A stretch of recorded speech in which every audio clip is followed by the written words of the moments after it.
Bonjour et bienvenue au Forum Radio J. Donc vous êtes l'invité, Jérôme Gage, bonjour. Bonjour Frédéric Aziza. Alors les motions de censure de LFI se succèdent à l'Assemblée. La dernière a été rejetée comme les autres hier soir. Alors que ce soit sur le budget, sur le social, la laïcité, l'antisémitisme ou encore Israël, la NUPES est-elle vraiment à l'unisson sur ces dossiers et sur les autres? Le salut de la gauche passe-t-elle par ce que Jean-Christophe Cambadélis, votre ancien premier secrétaire, appelle la mélanchénisation des esprits? Et au-delà, quid de l'avenir de la gauche et du Parti socialiste à un peu plus d'un mois de votre prochain congrès? Mais pour commencer, Jérôme Gage, l'actualité, c'est la Coupe du Monde. Comment vivez-vous cette accession de la France en finale? On est à quelques minutes du coup d'envoi d'une finale de Coupe du Monde, et donc moi je vais pas bouder mon plaisir. Ouais. Pas de langue de bois. Pas de boycott. Non, mais moi j'étais très clair depuis le début sur cette histoire de boycott. C'est-à-dire que j'étais favorable à un boycott diplomatique, je vais y revenir dans un instant, mais le foot, c'est irrationnel, l'amour qu'on peut avoir pour le foot, et la Coupe du Monde, c'est le Graal du foot. Et donc, c'est un moment de communion nationale, c'est un moment de rassemblement, c'est un moment de concorde. Donc moi, je suis content que l'équipe de France soit en finale. J'espère qu'elle va gagner tout à l'heure. Et j'ajoute, petit vœu supplémentaire, j'adorerais qu'Antoine Griezmann mette un but, parce que je trouve qu'il a été un excellent joueur, un peu discret pendant toute cette Coupe du Monde. Enfin, en tous les cas, il n'a pas marqué de but, mais il a été essentiel dans le dispositif de jeu. Voilà, donc moi, j'aime le foot. Mais je reviens sur l'histoire du boycott. Attends, on parlera du boycott après d'abord. D'abord, cette finale de France-Argentine, c'est quoi? C'est un match pour l'histoire? C'est un roman français aussi? Mais bien sûr que c'est un roman français, parce que je le disais, le foot, il y a cette part des tripes, il y a cette part de l'irrationnel, il y a cette magie, et puis on a une affiche de rêve. L'équipe de France, qui est au sommet, au firmament du foot depuis maintenant une dizaine d'années. Et jouer deux finales de Coupe du Monde successives et avoir la possibilité de la gagner, c'est entrer dans l'histoire, parce que je crois que ça arrive avec deux fois, le Brésil et l'Italie, et que donc si on ajoute une troisième étoile, et puis il y a ce duel dans le duel entre Kylian Mbappé et Lionel Messi. Donc un duel PSG quoi, un match à l'intérieur du PSG. C'est un match à l'intérieur du PSG, vous avez raison. Le PSG, de toute façon, aura gagné le mondial quelque part. Oui, je suis aussi un supporter du PSG, donc ça va pas c'est pas fait pour me déplaire. Et vous comprenez donc que les Français se passionnent pour le mondial, comme vous, en dépit du fait qu'il y a eu au Qatar, en dépit des appels au boycott, et les filles prôner un boycott diplomatique.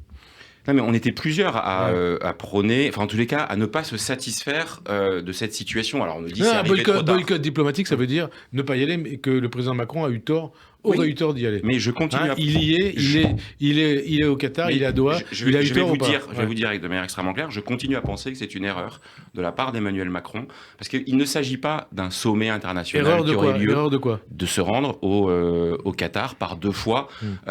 S'il voulait montrer qu'il était à l'unisson, en phase avec les Français, moi j'aurais préféré cet après-midi que le président de la République soit dans une fan zone avec des Français pour regarder le match de foot. Il n'y a aucune valeur ajoutée, si ce n'est, et c'était désastreux je trouve, il y a 3 jours au moment de la demi-finale, que dans ses commentaires il explique oui en plus c'est bien cette Coupe du Monde, elle est bien organisée au Qatar. On va dire les choses de manière très claire, nous avons un problème diplomatique avec le Qatar. Et donc que le président de la République... On va en parler. Une question, vous dites dans les fan zones, il n'aurait pas pu le faire à Paris puisqu'Anne Hidalgo a refusé d'installer des fan zones à Paris. Oui, ou d'aller dans un café. Moi je suis allé le voir dans un café, j'avais vu le France-Danemark dans un café à Paris, il y avait 300 ou 400 personnes, et c'est aussi une manière d'être dans la communion populaire. Et donc moi je continue à penser que c'est pas anodin. Alors moi je veux pas refaire le match sans jeu de mots.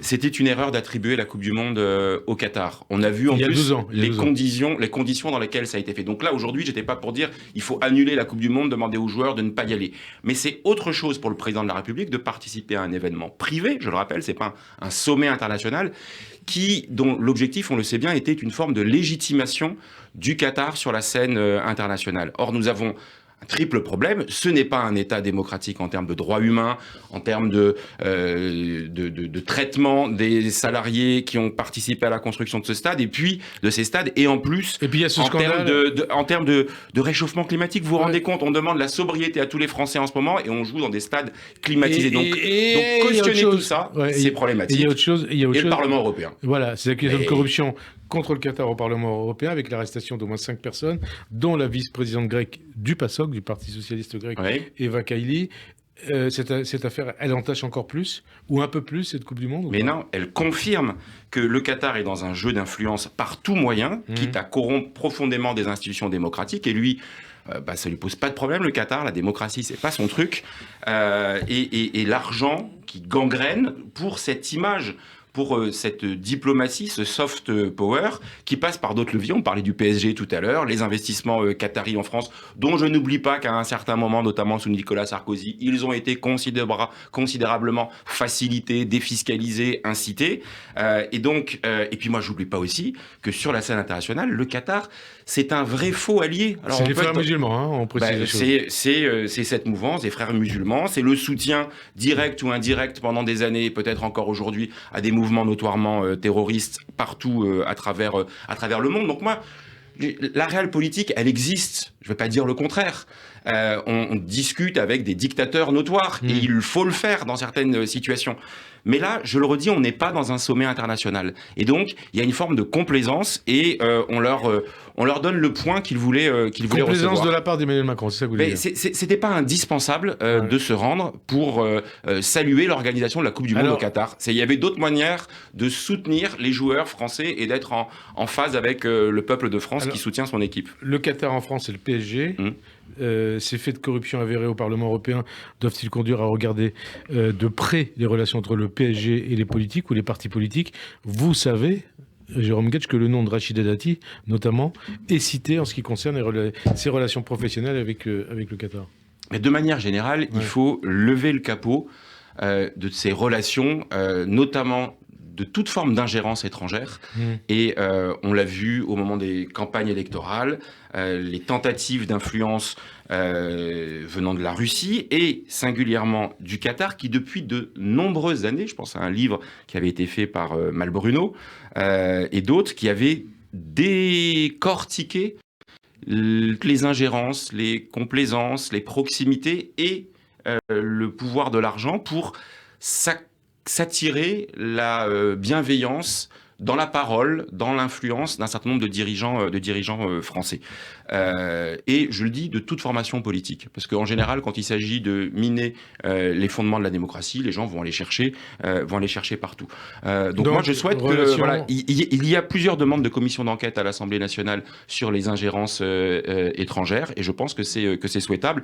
Sur la question du Qatar, je pense qu'il faudra là aussi remonter le fil de ce qui s'est passé, on va dire, dans la décennie 2005-2010 dans le pays, dans ses relations avec le Qatar. Ça fait 5 ans, 2005-2010. Vous voulez pas aller jusqu'à 2015, jusqu'à François Hollande? On peut, franchement, encore une fois, je mets pas de borne calendaire, mais pardon de constater cette concomitance entre l'attribution de la Coupe du Monde au Qatar, le rôle de Nicolas Sarkozy dans le rachat par des fonds qataris et le Qatar en direct du PSG. On a là, comment dire, un faisceau d'indices qui fait système, comme disent les juristes. Et on avance. L'équipe de France qui était en finale dans un peu plus d'une heure au Qatar, ça peut être un modèle pour la jeunesse française, cette équipe de France? Alors, elle est un modèle pour son esprit de cohésion, sur sa résilience, sur sa capacité à surmonter des difficultés, sur la diversité qui fait celle de cette équipe. Et puis après, il ne faut pas en faire des saints non plus. Voilà, moi j'ai aussi mes déceptions. Voilà, je vous prends un exemple. J'adore le gardien de but Hugo Lloris, il a été déterminant. J'ai un peu regretté qu'il n'ait pas un peu l'audace d'affirmer un certain nombre de valeurs. Quand dans une conférence de presse, il dit non, moi je ne vais pas porter le brassard pour la défense des droits humains et de la diversité, notamment la lutte contre l'homophobie, parce que, je cite, il faut respecter les traditions du pays qui nous accueille. Je pense que ça ne mangeait pas de pain, à un moment, comme d'autres l'ont fait, d'exprimer une forme de solidarité. Donc, il ne faut pas en faire des héros d'une génération, mais il faut aussi prendre comme modèle ce qu'ils peuvent apporter de positif. Et le positif, c'est ce génie français, quand même, disons-le. Et d'ailleurs, au passage, est-ce que d'un côté, on peut critiquer les patrons, comme le patron de Total qui gagne 5 ou 6 millions par an pour diriger son entreprise, et puis applaudir en même temps ces joueurs qui gagnent pour Mbappé jusqu'à 200-300 millions par an? Vous savez, on est tous pétris de contradictions. Mais moi, je n'ai jamais contesté le fait qu'il y ait des très hauts revenus dans le pays. Je ne suis pas pour le nivellement des revenus. Vous voyez l'échelle des choses entre d'un côté un patron qui emploie des dizaines de milliers de personnes et puis de l'autre un footballeur qui tape dans un ballon qui gagne 200 millions par an. Moi, je ne vous cache pas que cet argent roi, cet argent fou, y compris au sein du football, ça fait tourner les têtes, ça rend les choses aussi déraisonnables. Mais c'est malheureusement ainsi qu'est le football. Moi, ce qui est important, c'est que ce soit M. Pouyanné ou M. Mbappé, c'est qu'ils contribuent, qui payent leurs impôts en France, et ce qui est le cas, et qui contribuent au financement de la sécurité sociale sur chaque euro qu'ils touchent. C'est ça le plus important pour moi. Alors, ce retour des Bleus au premier plan, est-ce que c'est bon pour le moral des Français, Jérôme Guedj? Est-ce que l'accès de la France en finale, éventuellement, la victoire des Bleus contre l'Argentine peut changer, va changer, change quelque chose au climat morose ambiant? Est-ce qu'il peut y avoir un effet mondial sur la France? Si ça permet de donner le sourire dans une période compliquée pour beaucoup de nos concitoyens, on prend. Voilà. Après, comme vous peut-être, je lisais les journaux ces jours-ci, les économistes nous disent qu'il n'y a pas d'effet majeur mondial parce que... Ils disent qu'il n'y a pas eu d'effet lors des précédentes, que cette année, en plus, on est en plein hiver et que donc la consommation en plein hiver, l'inflation, etc., qu'il ne va pas y avoir un boom. Donc moi, je ne crois ni à l'impact politique ni à l'impact économique d'une Coupe du Monde. Par contre, sur le moral, sur une sorte de fierté française, encore une fois, je prends parce que j'aime mon pays, j'aime mon équipe et quand on est au firmament d'un sport planétairement aimé, je prends aussi. Voilà. Alors, une Coupe du Monde à l'origine de polémiques et quelque part de catastrophisme, avant notamment le match France-Maroc de mercredi dernier. Est-ce que c'était justifié ? Manifestement pas. Voilà.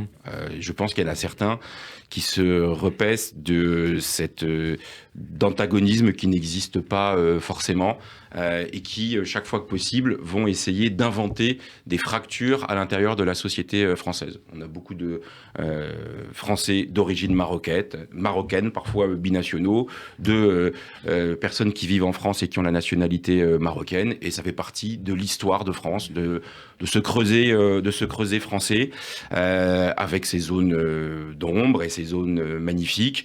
Et voilà, le Maroc est un pays ami, les Marocains de France aussi. Et que ceux qui pensaient qu'on allait avoir une sorte de confrontation... pratiquement de guerre. Pratiquement de guerre. Et puis ce procès en déloyauté. Ouais. Cette suspicion permanente qui consiste à dire mais vous êtes binationaux, donc on ne sait pas qui vous allez aimer. On est ici sur Radio J, on peut dire quelque chose. Hein. Quand il y a un match France-Israël, il y a la même émotion chez les Juifs français.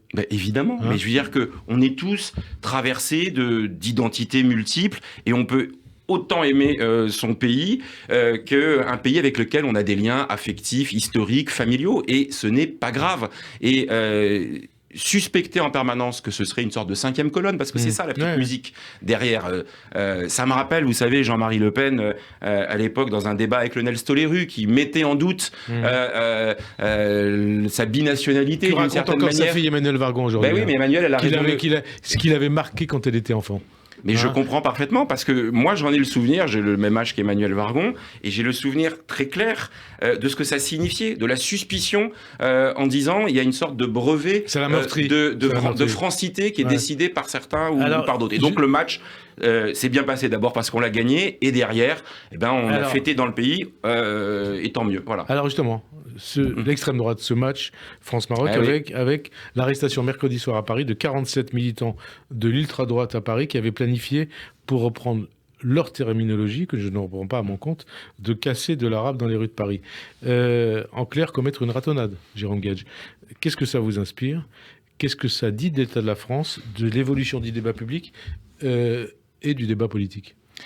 Ça dit que l'extrême droite est un invariant d'échelle. C'est-à-dire que... c'est-à-dire, précisez les choses. C'est-à-dire qu'on peut parler de respectabilisation, de notabilisation, de propre sur soi, parce qu'il y a des parlementaires d'extrême droite à l'Assemblée nationale, on y reviendra peut-être, mais il existe aussi, avec des connexions assez évidentes, cette frange de cette droite identitaire violente qu'on pensait disparu, qu'on pensait dilué, oublié, et que moi je vois, y compris sur le terrain, se réarmer au sens propre et au sens figuré. Et donc quand on a sur les Champs-Élysées une quarantaine de personnes qui viennent manifestement pour en découdre, vous l'avez dit, pour organiser des ratonnades en 2022 avec de l'armement, avec cet esprit de groupe, dont j'ai vu qu'une partie d'entre eux étaient fichés S, c'est-à-dire qu'ils sont identifiés par les services. Pratiquement la moitié de ces voilà, je crois qu'une quinzaine étaient fichés, c'est-à-dire que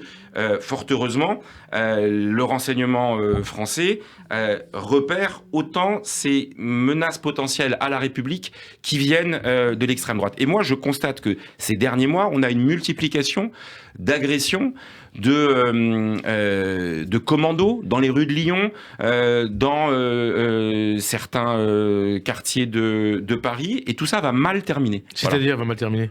C'est-à-dire que cette recherche de la confrontation armée, quand je vois que le GUD se reforme, quand je vois que des associations pourtant dissoutes, et je veux saluer le travail qui a été mené depuis plusieurs années, notamment par Gérald Darmanin, pour dissoudre des acteurs de cette mouvance identitaire. La République, depuis les factieux de 1934, elle doit savoir qu'en son sein, il y a des acteurs qui peuvent la remettre en question.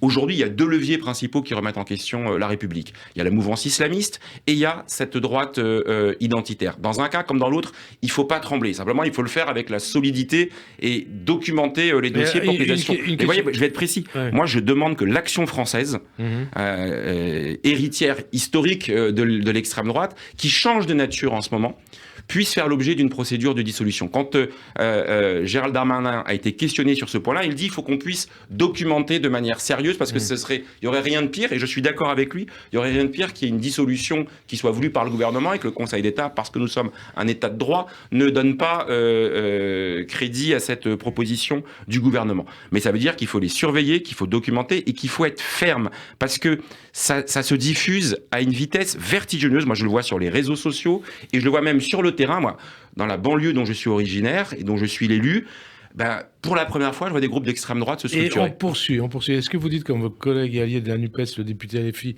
Louis Boyard, que l'élection des 89 députés RN à l'Assemblée a libéré la violence d'extrême droite? Est-ce que vous parlez comme lui? Est-ce que vous dites la même chose que lui?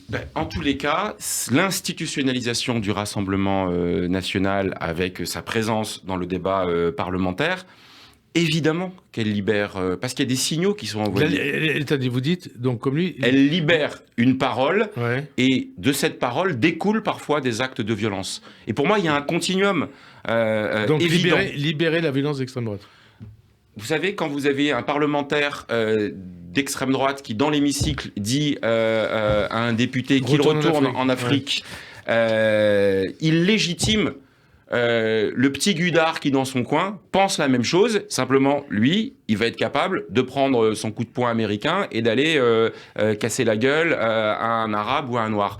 Donc, la violence, elle démarre toujours par des mots. Toujours par des mots. Et donc...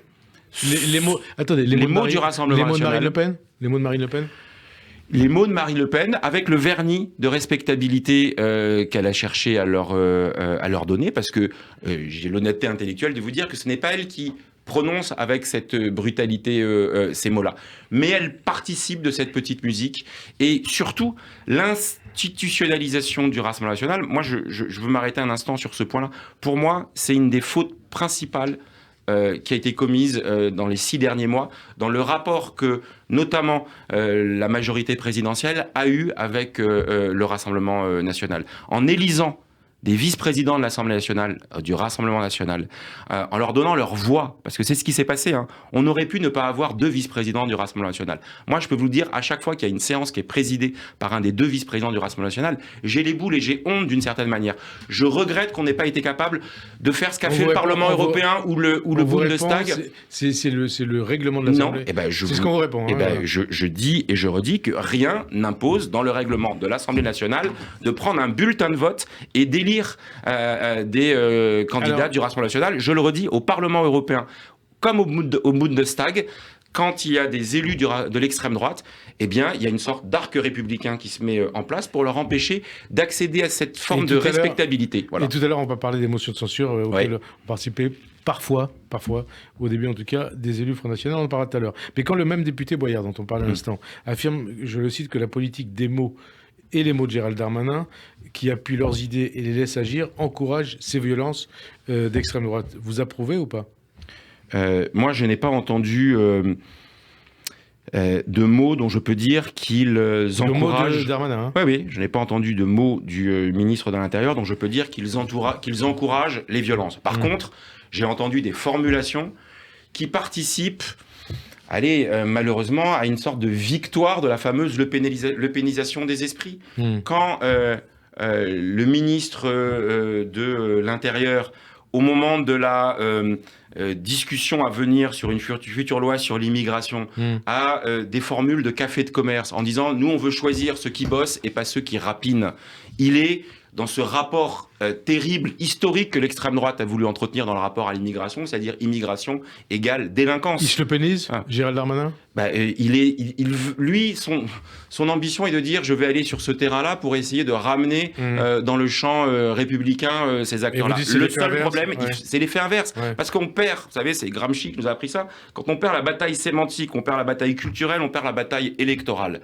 Et que, en réutilisant ces mots, de la même manière quand Gérald Darmanin explique que dans son rapport aux migrants, il faut leur, je ne sais plus comment il a dit, pourrir la vie pour ceux qui sont en situation irrégulière. C'est exactement ce que Génération Identitaire voulait faire quand il maraudait, vous savez, aux frontières pour se substituer, disait-il, à la défaillance de l'État dans le Briançonnais, au col de l'Échelle, etc. Donc, c'est pas ça que j'attends d'un ministre de l'Intérieur, d'aller reprendre les mots et cette espèce de rhétorique qui est celle de l'extrême droite. Alors on avance, retour à l'actualité politique, Jérôme Gage, avec le rejet hier de la motion de censure de LFI soutenue par le Parti Socialiste contre le budget, qui n'a d'ailleurs pas fait le plein des voix. La stratégie de la NUPES, dont vous faites partie, peut-elle se limiter à des motions de censure à répétition ? Alors, d'abord, on va préciser les choses. Hier, c'était une motion de censure qui était déposée par les communistes et soutenue par l'ensemble des autres formations de la NUPES. Non, mais je dis ça, c'est parce que c'était une stratégie que nous avions décidée ensemble. Et on avance. Au début, tous ensemble. À la fin, tous ensemble. Entre les deux, LFI avait fait le choix de déposer à chaque fois des motions de censure. Et nous, on a été très clairs.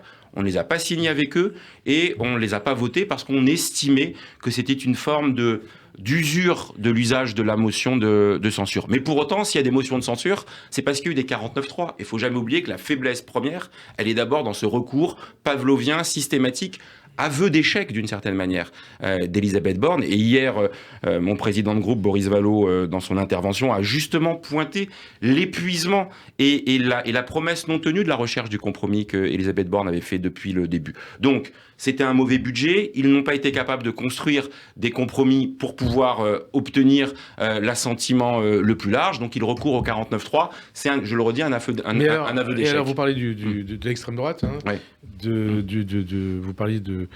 vous critiquez le fait que des vice-présidents RN aient été élus avec des voix Renaissance. Mais le RN a voté une partie au moins des motions de censure de LFI. Certains parlaient d'un axe entre le RN, pas la NUPES, et LFI, entre Marine Le Pen et Jean-Luc Mélenchon. Alors, on va préciser les choses avec ces cris du cœur ou ces tweets du cœur de Raquel Garrido, par exemple, le 24 octobre, qui après le premier vote de censure auquel s'étaient joints les 89 députés RN, avait tweeté, je la cite, « Je suis heureuse que le RN soit obligé de reconnaître le leadership de la NUPES dans ce moment institutionnel où le Parlement se dresse contre l'abus de pouvoir du 49.3. LR devrait faire pareil. » Est-ce que ça vous a rendu heureux, ça ? Non, ça ne m'a pas rendu heureux. Moi, les choses sont extrêmement claires. La doctrine, c'est jamais je ne vote pour un candidat RN, jamais je ne vote pour une proposition de loi RN, jamais je ne vote pour un amendement du Rassemblement national. Vous allez me dire, c'est une position dogmatique, sectaire, mais précisément parce que je ne veux pas légitimer le Rassemblement national. L'inverse, par contre, j'ai pas la maîtrise.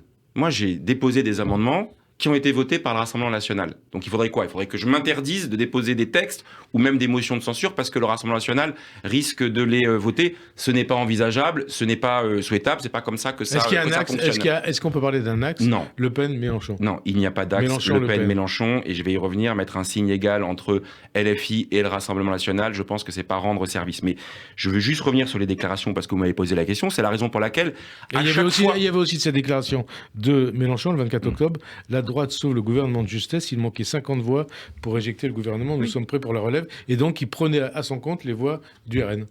À chaque fois qu'une expression, directe ou indirecte, franche ou subliminale, donne l'impression qu'il peut y avoir justement cette recherche de coalition, je ne la trouve pas pertinente. Voilà.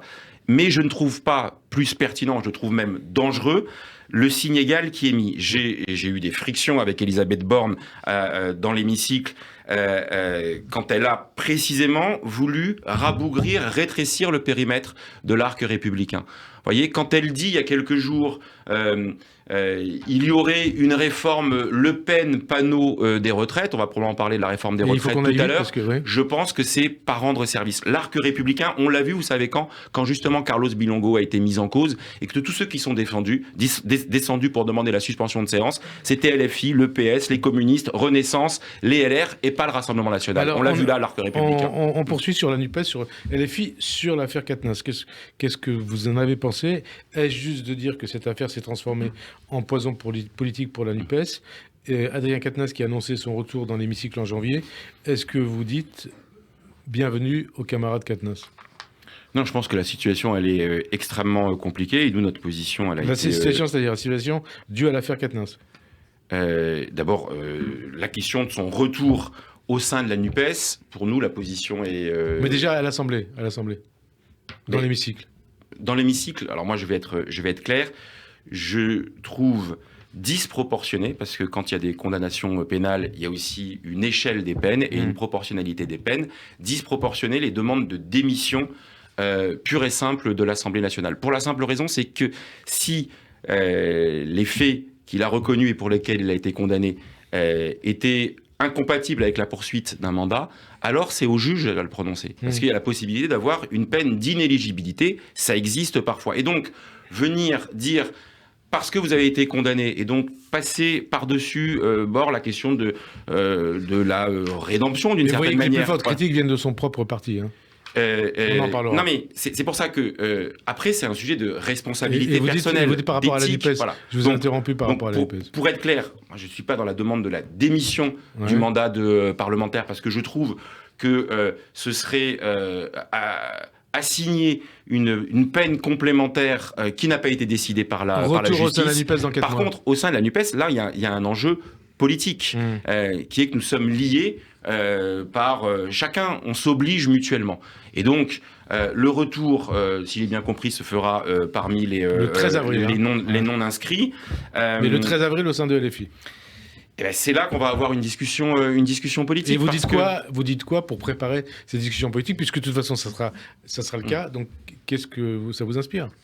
De la gêne, voilà. Je vais pas vous dire le contraire, parce que il y a et je vous dire ma gêne elle s'est amplifiée d'une certaine manière, comme d'autres, après la manière dont Adrien Quatennens a réagi le jour même de sa condamnation. Je pense que il a plutôt chargé sa longue interview sur BFM, dans laquelle il y a un déballage intime et le fait d'avoir chargé en effet son épouse, moi ça m'a mis profondément mal à l'aise. Mais d'ailleurs, ce déballage intime, est-ce qu'on peut forcer une personnalité éventuellement politique à faire ce genre de déballage politique, ce déballage intime en public?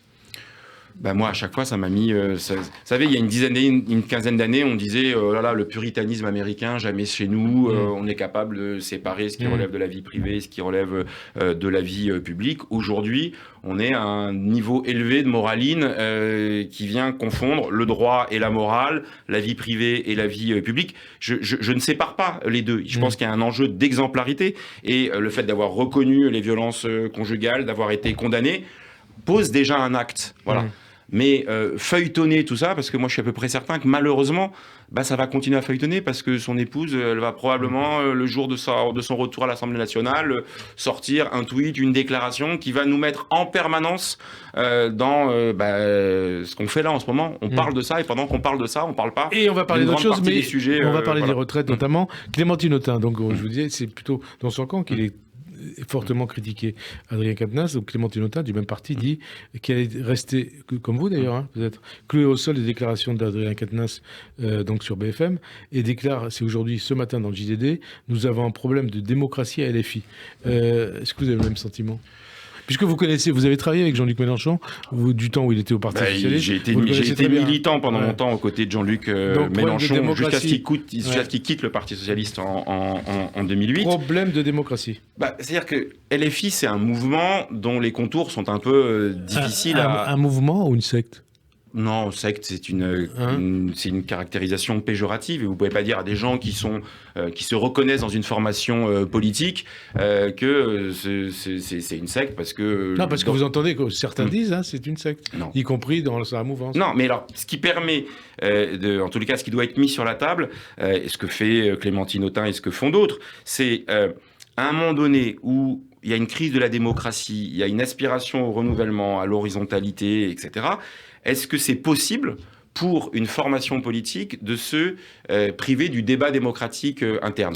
Voilà. Donc moi, je viens d'une formation politique, on va en parler tout à l'heure, le Parti Socialiste, qui a une tradition de congrès. On est dans notre 80e congrès, et il y a ce truc formidable qui s'appelle le vote des militants. Ils votent sur des textes, ils votent sur des orientations, et à la fin, ils votent même pour décider qui est le premier secrétaire, et j'espère qu'ils voteront pour Olivier Faure. Le fait que votre principal allié, LFI, ne passe pas par le vote des militants, ça vous gêne ? Eh bien, je pense que désormais, puisque nous sommes alliés, Jean-Luc Mélenchon lui-même avait dit la NUPES, c'est pas un espace de compétition, c'est un espace d'émulation. Et moi, je me dis peut-être que c'est au contact plus abouti et plus avancé de ce que nous sommes, qui se rendent compte que peut-être que ça a du bon d'organiser du débat interne. C'est pas l'impression qui est donnée aujourd'hui. Je pense qu'ils n'échapperont pas à cette discussion, parce qu'on peut pas être une formation politique qui promeut à juste titre l'importance de la délibération collective, de la démocratie, du vote, et en son sein de ne pas porter totalement cette organisation. Donc vous voulez plus de démocratie chez eux? Oui, mais moi je ne me mêle pas de leurs affaires. Et par contre, je dis très modestement, pour toutes celles et ceux qui ont envie d'un endroit où on peut débattre, discuter et fixer la ligne et l'orientation, venez au Parti Socialiste, vous êtes les bienvenus. Et alors, voilà. Jean-Christophe Cambadélis, que je citais en début d'émission, il considère que la gauche doit mettre fin à ce qu'il appelle une mélenchonisation des esprits, parce qu'il dit-il, le populisme de gauche est une incantation radicale qui ne gagne pas et ne règle rien. Vous pensez comme lui? Non, il a tort. Est-ce que ça vous parle, mélenchonisation des esprits? Mais je ne sais pas ce que ça veut dire. Moi, ce que je constate, c'est que nous avons conclu un accord électoral qui permet à la gauche de retrouver des couleurs, et singulièrement au Parti Socialiste en son sein. Voilà. Moi, je suis le premier à regretter que la marque Parti Socialiste ait été à ce point démonétisée. Parce qu'était le Parti Socialiste, justement, de Jean-Christophe Cambadélis, à un moment donné où il n'était pas capable de dire à un exécutif qui se renvoyait... Vous dites Jean-Christophe Cambadélis et vous pensez François Hollande.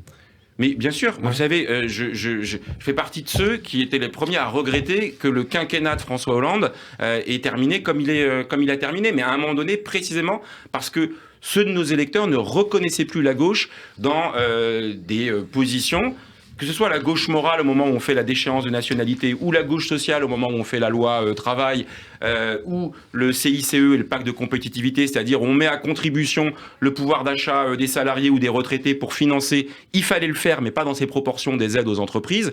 Donc à un moment donné, la gauche, elle s'est fourvoyée. Et on en a payé le prix pendant plusieurs années, et c'est d'ailleurs de là qu'est né le macronisme. Ouais. Sauf que, et je veux rendre hommage à Olivier Faure et à la direction du Parti Socialiste, parce qu'à un moment donné, on s'est dit, c'est plus important d'essayer de renouer cette histoire du rassemblement de la gauche autour de positions que certains vont considérer comme radicales. Moi, je ne sais pas ce qu'elles ont de radical. En tous les cas, elles ont redit très clairement que sur la transition écologique, sur le partage des richesses, sur l'organisation institutionnelle de la République, sur le partage des pouvoirs, on avait quelque chose à dire. On doit avancer sur le Congrès, puisque vous parlez. Oui. Vous faites allusion au Congrès du 28 ou 29 janvier. À Marseille, oui. À Marseille.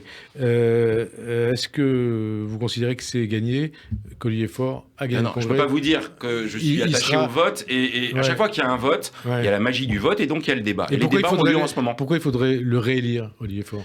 Précisément parce qu'il a su prendre ce risque. Voilà. Alors peut-être un peu dos au mur.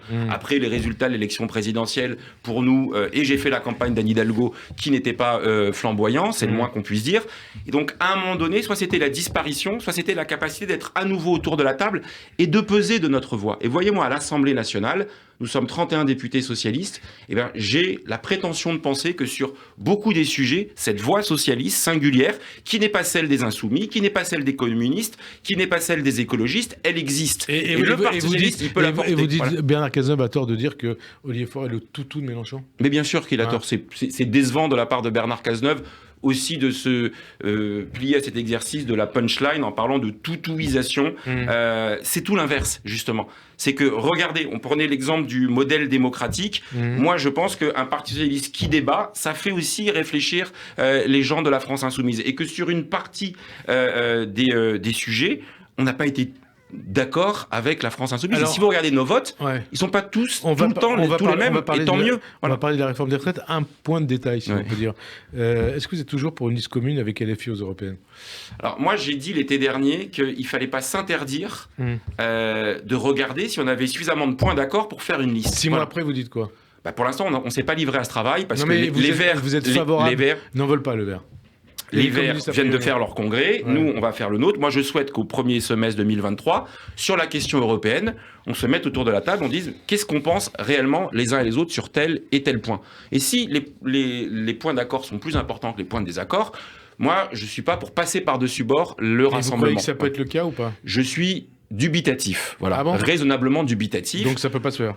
Voilà. Mais ce que je veux dire, c'est que si ça se fait pas, d'abord, ce sera pas dramatique. Voilà. Il faudra qu'on explique les points sur les questions de souveraineté, sur les questions de jusqu'à quel point on va dans l'intégration européenne, sur les questions internationales. Par contre, sur les questions européennes, on a des vrais points de convergence. Sur l'Ukraine, c'est pas tellement convergent. Par exemple, vous parlez de questions internationales, notamment. Mais sur les questions internationales, on a des nuances qui fait que, par exemple, je vous parlais à l'instant des votes divergents. Quand il s'est posé la question de l'adhésion de la Suède et de la Finlande à l'OTAN, nous, socialistes, nous avons voté pour l'adhésion de la Suède et de la Finlande à l'OTAN, quand les communistes et la France insoumise n'ont pas voté. Ça va être très compliqué de faire liste commune avec eux, quoi. Moi, j'ai envie qu'on pose une série de questions. Sur la convergence des traités budgétaires ou sociaux, on peut avoir des points d'accord. Mais encore une fois, s'il n'y a pas cette liste, c'est pas dramatique. Mais je veux pas qu'on envoie un signal un peu... délétère qui consisterait à dire on a fait l'accord de la NUPES pour les élections législatives et après chacun reprend ses billes et vit sa vie. Moi je pense qu'on a besoin de garder ce cadre. Là vous voyez que vous avez le droit dans le mur, qu'il n'y aura pas de liste commune. Oui, mais alors avec les conséquences que ça peut avoir aussi, c'est-à-dire qu'à ce moment-là on va se retrouver à nouveau, parce que moi mon obsession en politique, je vais vous dire, ma conviction, c'est que Marine Le Pen va gagner l'élection présidentielle de 2027. Ah bon ? Si on ne se lève pas chaque matin en se disant que voilà le scénario... Prochaine présidente, c'est Marine Le Pen. Sauf si on tord le cou à ce pronostic-là, et ça oblige la gauche notamment. Et ça l'oblige à rester ensemble pour être sûr d'avoir un candidat unique à l'élection présidentielle de 2027. Ah oui, candidat unique. Mais évidemment, parce que si on n'a pas de candidat unique, alors il n'y aura pas de candidat de gauche présent au deuxième tour. On l'a vécu dans les 2 dernières élections. Et candidat unique, c'est Mélenchon ou c'est Olivier Faure ?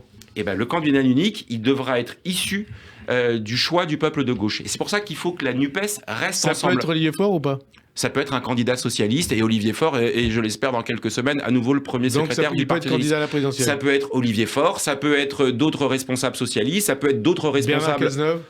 Il faudrait d'abord qu'il revienne au Parti socialiste. J'oublie pas que Bernard... Il a dit ici même que si Olivier Faure est reconduit, il mais vous voyez, il participe pas. Enfin, quand on est issu de cette famille et qu'on a... Voilà. Moi, j'oublie pas que Bernard, il aurait pu prendre ses responsabilités en 2019 et il l'a pas fait pour être candidat à l'élection présidentielle. Il pouvait lever la main à ce moment-là en disant... Non, mais en 2019, c'était le moment où il a envisagé... d'être pour 2022. Et on avance sur les retraites. On a compris qu'Olivier Faure, il disait pourquoi pas la retraite à 60 ans. Vous avez changé ? Maintenant, c'est 60 ans, on revient en 81 ? C'est un peu caricatural, c'est même très caricatural. On a aujourd'hui un accord, on a d'abord une situation qui est que le gouvernement veut allonger à 65 ans l'âge légal des retraites. Et donc, la priorité du moment, c'est de faire en sorte que cette réforme ne passe pas. Et je le dis, par tout moyen, nous nous opposerons à ce que cette réforme passe. Elle va être présentée le 10 janvier. Elle a été repoussée dans le délai. Pour ça, il y a un front syndical. Pour ça, il y a un front syndical. Il faut qu'il y ait un front politique. Et moi, le front politique, il doit être sur ce qui nous rassemble. Ce qui nous rassemble, c'est cette opposition à la réforme. La retraite à 60 ans, c'est l'horizon que nous avons affiché au moment de l'élection. Est-ce que vous pensez que c'est vraiment sérieux ? Quand l'espérance de vie augmente, revenir à la retraite à 60 ans. Mais alors ça, comment vous faites ça ? Vous voyez, ça c'est du pseudo bon sens. Posez-vous la question de est-ce que l'espérance de vie n'augmente pas précisément parce que on part. Et on parle pas des carrières longues et des. Non, mais attendez. Vous savez, en France, on a un modèle social singulier. Donc soit on le nivelle par le bas. Voilà, et on dit, on fait comme les autres, et on n'a plus la sécurité sociale, on n'a pas ce système de retraite, etc. Moi, ma conviction est que précisément, si on a une espérance de vie qui s'allonge, c'est aussi parce qu'on a été capable de réduire la durée du temps de travail sur toutes les vies. Et donc, c'est un horizon à moyen ou long terme. Et moi, la bataille du moment, c'est non à la retraite à 65 ou 64 ans. En 30 secondes, LFI appelle à une mobilisation contre la réforme des retraites le 21 janvier avec des manifestations dans les rues. Mélenchon appelle même les lycéens et les étudiants à rejoindre le mouvement, ou plutôt son mouvement. Le Parti socialiste sera-t-il aux côtés de LFI ce jour-là ? Nous, on sera aux côtés des syndicats, parce que je pense que 21 janvier. Il est possible qu'on puisse aller participer à cette manifestation. On n'a pas encore pris la décision formellement d'y appeler. C'est une initiative de LFI. Vous savez, on n'a pas vocation à faire tout le temps ensemble. Voilà. Mais chaque initiative qui permettra de mobiliser le plus largement, et notamment les jeunes, contre la réforme à 65 ans, contre la retraite à 65 ans, est la bienvenue. Mais moi, ma priorité, c'est un front politique unifié aux côtés d'un front syndical qui reste regroupé. Alors, autre question qui vous concerne aussi, puisqu'à l'époque, vous aviez critiqué, on parle de la proposition de résolution Israël apartheid, une trentaine de députés situant la NUPES, initiée par le député communiste Jean-Paul Lecoq, avait signé donc une proposition de résolution condamnant, je cite, l'institutionnalisation par Israël d'un régime d'apartheid à l'encontre du peuple palestinien, un texte qui accusait l'État hébreu, ou qui accuse l'État hébreu, d'avoir instauré un système d'oppression et de discrimination systématique dans l'intention, et c'est ça la partie la plus importante de ce texte, de maintenir la domination d'un groupe racial, sous-entendu juif, sur un autre. Où on est aujourd'hui à la NUPES avec cette résolution. À l'époque, vous aviez violemment critiqué la résolution en question. Ce terme de groupe racial, quelque part, c'est ce qui avait motivé mon opposition. Moi, je l'ai découvert un peu par hasard dans une nuit de séance à l'Assemblée nationale, et c'est la raison pour laquelle j'ai pris la décision en responsabilité immédiatement d'exprimer mon désaccord. J'ai même, moi, donné à voir, et c'est ce qui a lancé, si je veux dire, le débat autour de cette résolution. Parce qu'à travers, on ne va pas passer la fin de cette émission à parler de ça, il y a d'autres questions, mais cette résolution, cette proposition de résolution et l'utilisation de termes groupe racial pour parler des Juifs. Les députés qui ont signé cette résolution ne font-ils pas le jeu d'un nouvel antisémitisme qui a tué 11 juifs français depuis 2006, depuis Ilan Halimi, et on connaît votre action suite à cet assassinat d'Ilan Halimi. Vous voyez, tout ce que vous dites est vrai, mais je vais faire gaffe à l'enchaînement causal que vous mettez en place. Moi, j'ai condamné cette résolution parce que dire qu'Israël est un régime d'apartheid ne fait pas avancer mon objectif qui est celui de la paix juste et durable à deux États. J'entendais ce matin sur votre antenne l'interview que vous avez conduite avec Robert Badinter qui ne dit rien d'autre et qui doit être notre objectif et qui est un peu désespérant au regard de la situation. Robert Badinter, il dit il y a un antisémitisme camouflé en antisionisme, il dit je suis pour la paix, je ne suis pas pour la guerre, il faut deux États tout à fait. Et donc c'est la raison pour laquelle je me suis opposé, parce que le terme d'apartheid, il aboutit à l'essentialisation du conflit, à sa racialisation. Et donc, c'est plus un problème entre Israéliens et Palestiniens, c'est plus un problème de conflit de territoire et de frontières, ça devient un problème entre les Juifs et les musulmans. Et à ce moment-là, c'est redoutable, parce que ça peut déboucher, en effet, sur ce que vous dites, ici comme là-bas. Et moi, c'est ça qui m'inquiète comme parlementaire français, c'est que cette résolution sur l'apartheid, cette racialisation, et donc faire du conflit un conflit de religion. Elle tend les relations entre juifs arabes en France, Elle tend les relations entre juifs arabes en France, et ça, je ne peux pas l'accepter. Dernière question, vous aviez aussi critiqué le fait que Corbyn soit venu en France pour faire la campagne législative de Daniel Obono et Daniel Simonet, après que Mélenchon ait dit en 2019, et accusé en 2019 le grand rabbin britannique, mais aussi ce qu'il avait appelé les divers réseaux d'influence du Likoud, et le rôle du CRIF dans la défaite de Corbyn. Qu'est-ce que ça dit de l'état de la France insoumise et de Mélenchon, ce genre de déclaration et de stratégie? Alors, je vais vous dire un truc. Je suis content que vous me posiez la question, parce qu'on me la pose parfois. Moi, il s'avère que j'ai connu Jean-Luc Mélenchon pendant presque 20 ans de ma vie. Je veux dire, moi, si j'ai connu, il n'était pas comme ça avant. Voilà. Donc, moi, si on me pose la question, et je trouve ça dégueulasse, je ne crois pas une seule seconde qu'il y ait un substrat ou un fond antisémite chez telle ou telle personnalité. Il fait des déclarations ambiguës. Après, il y en a certaines qui me désarçonnent. Je ne vais pas vous dire le contraire. Mais on peut avoir plein de raisons de ne pas être d'accord avec Jean-Luc Mélenchon, avec des dirigeants de la France insoumise. Mais on n'a pas besoin d'aller chercher des poux sur ces questions-là. Corbyn, c'était une faute, c'était une erreur, et je l'ai condamné. Il y a des déclarations qui sont maladroites. Mais je vais vous dire une chose, malheureusement, l'antisémitisme, il est sur tous les bancs de l'Assemblée nationale.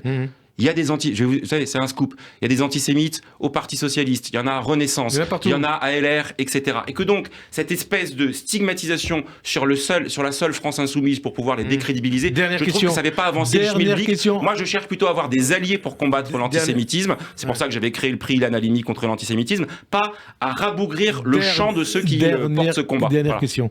L'expulsion de l'avocat franco-israélien Salah Hamouri ce dimanche d'Israël vers la France. Alors, un avocat qui est franco-israélien qui a notamment été condamné en 2005 à 7 ans d'emprisonnement pour avoir planifié l'assassinat du grand rabbin Ovadia Yosef et dont les activités au sein du groupe terroriste FPLP lui ont valu de nombreuses arrestations, mais libéré avant la fin de sa peine dans le cadre de l'échange de l'accord avec Gilad Shalit. Est-ce que vous parlez de déportation comme notamment l'a fait son beau-père, l'ex-député communiste Jean-Claude Lefort, ou est-ce que vous comprenez la décision de nature sécuritaire des autorités israéliennes? Alors, je n'utilise pas des termes dont l'interprétation est forcément sujette à caution, maladroite, stigmatisante. Vous savez, le terme déportation, c'est pas anodin. Ça induit cette accusation de nazification de l'État d'Israël, de l'État juif, quelque part.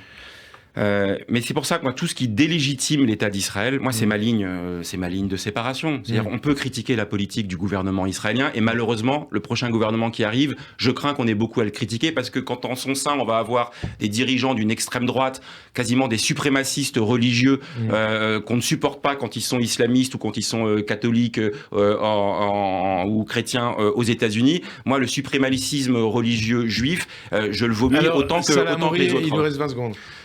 C'est une décision de l'État d'Israël. Moi, je suis toujours mal à l'aise quand il n'y a pas de procès et qu'il y a une mesure administrative. Mais c'est le mode de fonctionnement de l'État d'Israël.